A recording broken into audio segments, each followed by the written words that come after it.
Magandang gabi, Philippine Air Force. Alamin natin ang magiging lagay at taya ng panahon ngayong gabi ng linggo, 26 April 2026. Para sa ating synoptic situation, patuloy na umiiral ang easterlies o yung mainit na hangin na nagmumula sa karagatang Pasipiko ang siyang makakaapekto sa Central Luzon, Southern Luzon, buong Visayas pati na rin dito sa buong Mindanao. Dahil nga dito, asahan sa Eastern Visayas at Southern Luzon ang maulap na kalangitan na may kalat-kalat na pag-ulan, pagkidlat, pagkulog. Sa natitirang bahagi naman ng Luzon, kasama na ang Metro Manila, pati na rin sa natitirang bahagi ng Visayas, asahan ng bahagyang maulap hanggang sa maulap na kalangitan na may mga pulupulong pag-ulan, pagkidlat o pagkulog.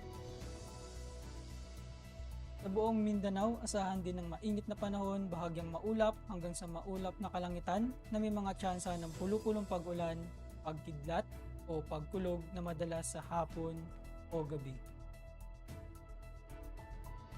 Para sa magiging lagay at taya ng panahon sa loob ng 3 araw, simula Martes hanggang Huwebes sa Metro Manila, Cavite, Lipa City, Angeles, Puerto Princesa, Kalayaan Island,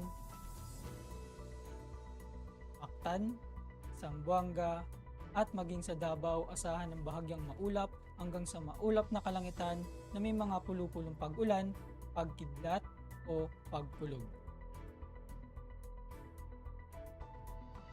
Lulubog ang araw mamayang 18:12 at sisikat bukas ng umaga ng 05:36. Meron tayong 75% increasing moon illumination. Para manatiling updated sa lagay at taya ng panahon, i-follow lamang ang Air Force Weather Center sa aming social media accounts. Yun lamang po ang lagay ng panahon ngayong gabi sa ngalan ng aming commanding officer na si Colonel Alvin Jan Cugador, PAP JSC. Ako si Sergeant Antonio Emrilio Jr., Weather Broadcaster ng Air Force Weather Center.